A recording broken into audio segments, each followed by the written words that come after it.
Salut à tous, soyez les bienvenus sur Quad Studio, c'est Alexis. Aujourd'hui, je vais vous parler des différents types de compresseurs. C'est parti, jingle.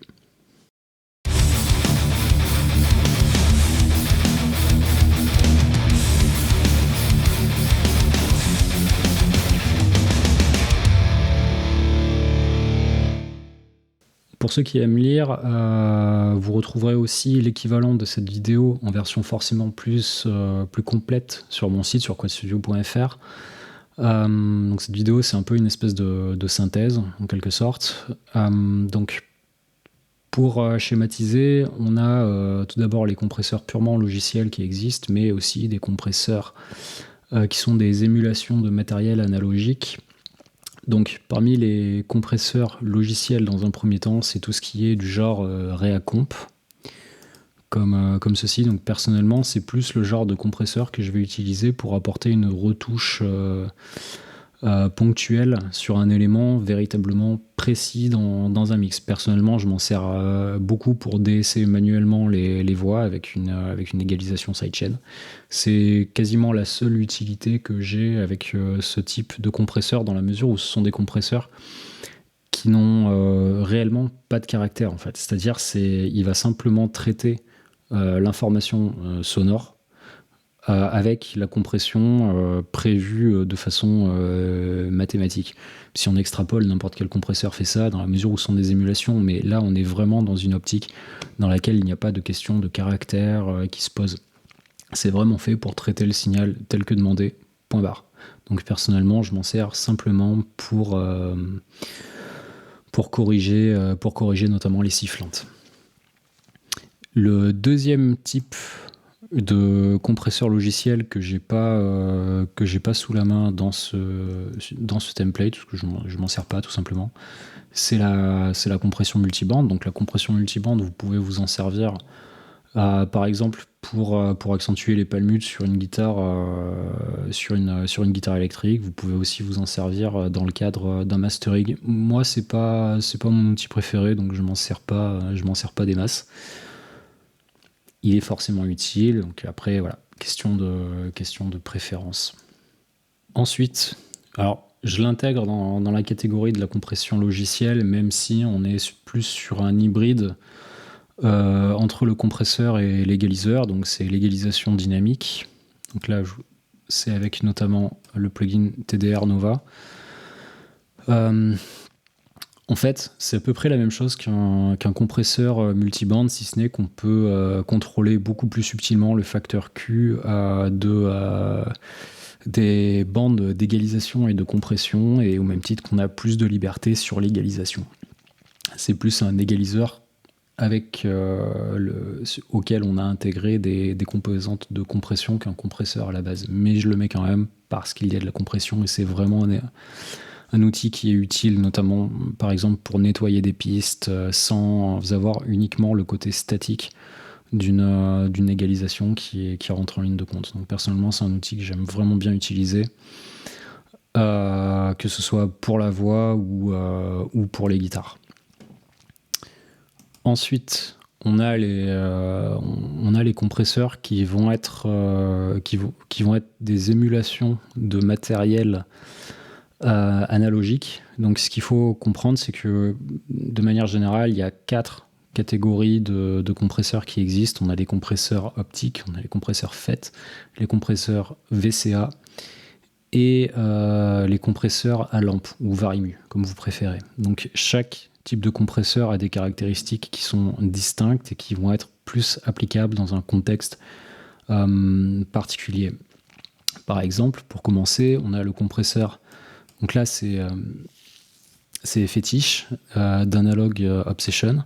Donc c'est un compresseur de type FET, c'est-à-dire un compresseur à transistor dans lequel il y a un transistor à effet de champ. Donc ce sont des compresseurs qui sont assez réputés pour leur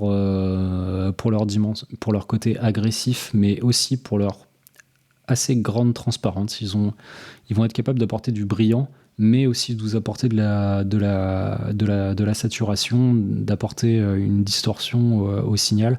Donc c'est pour ça que c'est le genre de compresseur qui va être assez utile, par exemple, sur une piste de batterie, sur votre piste bus de batterie, là où vous avez votre VSTI. Ça peut vous permettre d'apporter justement ce caractère à votre batterie. Mais en tout cas, c'est dans ce contexte-là que je l'utilise.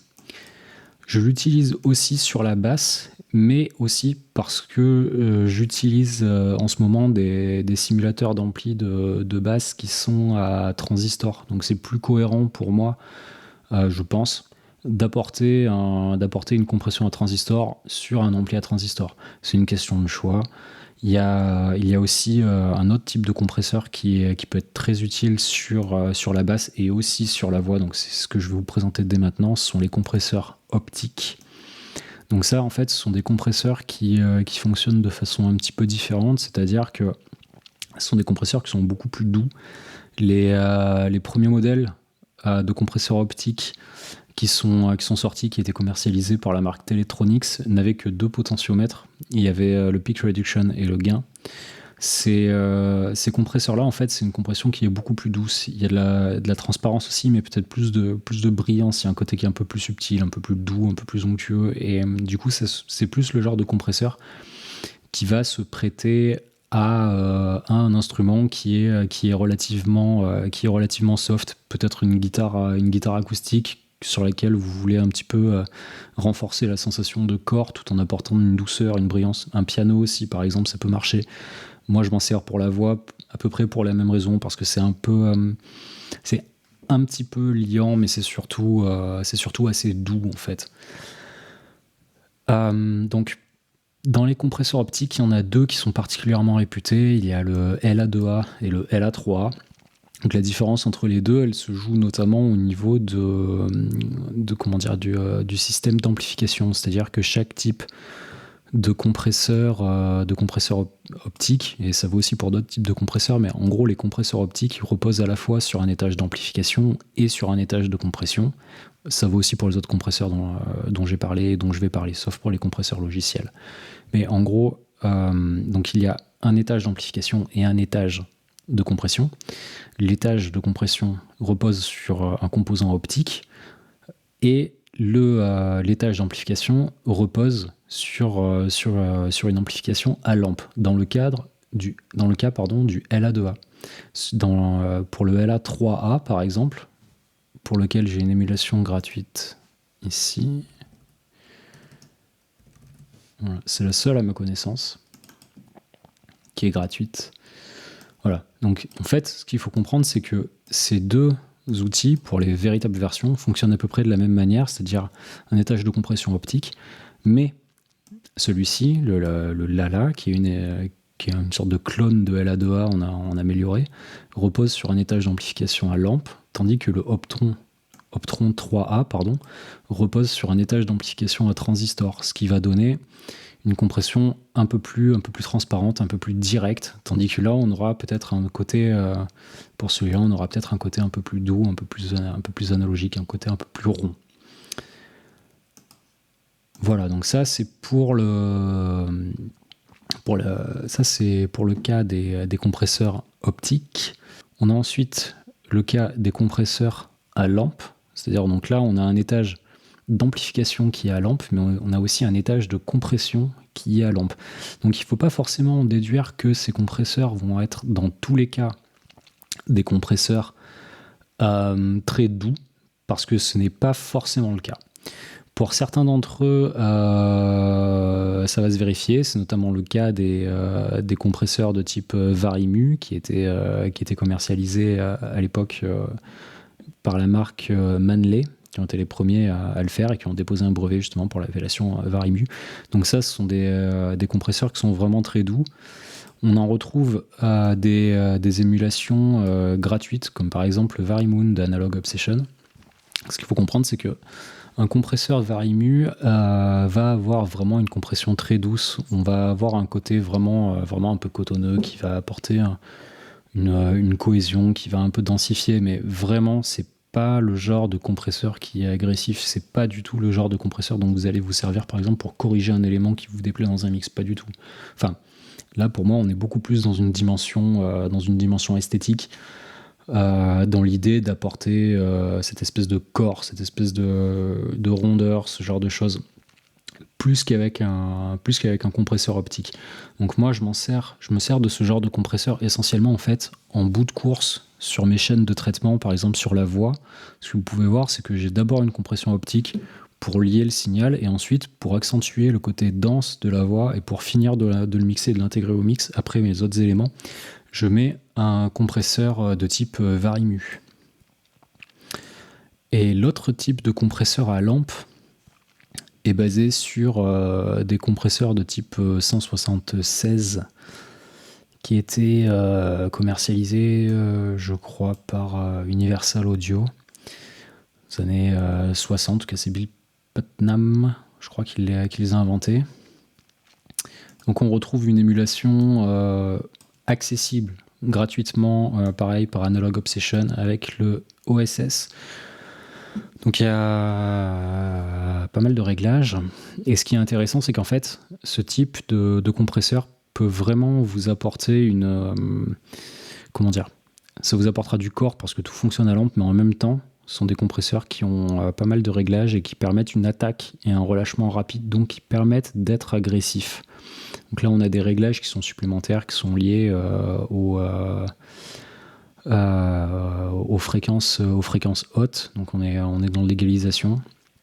Je ne sais pas si ces paramètres étaient disponibles d'origine, mais en tout cas, voilà. Donc là, on est sur un compresseur à lampe qui permet d'apporter de la chaleur, mais qui permet aussi d'apporter de l'agressivité. C'est le genre de compresseur que j'aime bien utiliser, par exemple, sur mes bus, notamment sur le bus basse et basse batterie, mais aussi sur le bus des guitares saturées. Alors, on peut lire qu'il ne faut pas compresser les guitares saturées, etc., etc. C'est vrai, mais c'est pas interdit non plus. c'est à vous de voir, c'est toujours pareil. Si ça vous plaît et que ça sert votre mix, bon bah faites-le. Si ça apporte rien, ne le faites pas. Voilà. Donc moi, ce genre de compresseur, j'aime bien les utiliser pour mes bus. Et enfin, dans la catégorie compresseur multibande,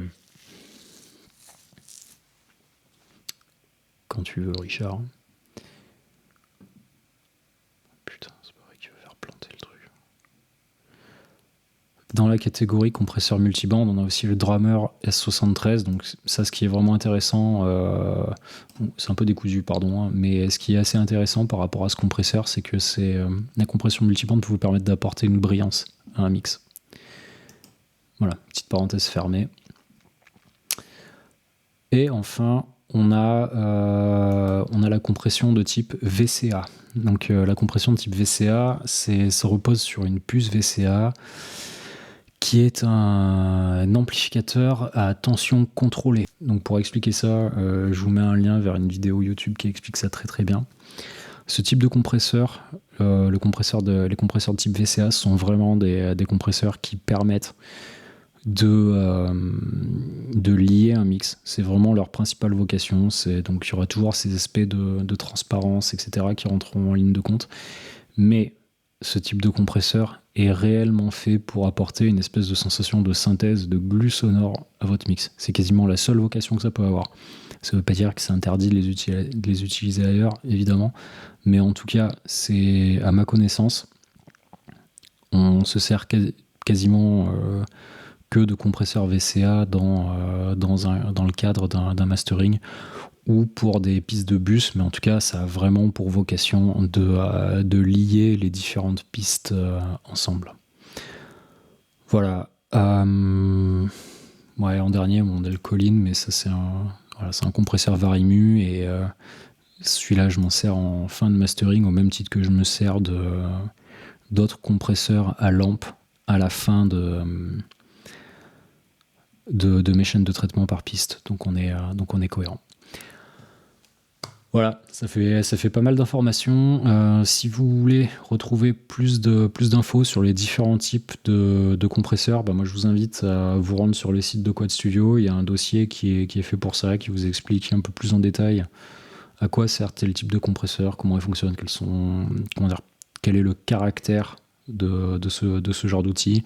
Il y a un peu d'histoire aussi, vous verrez, moi ça m'a beaucoup intéressé de fabriquer ça, donc j'espère que ça vous intéressera aussi. Je vous dis à bientôt, ciao ciao.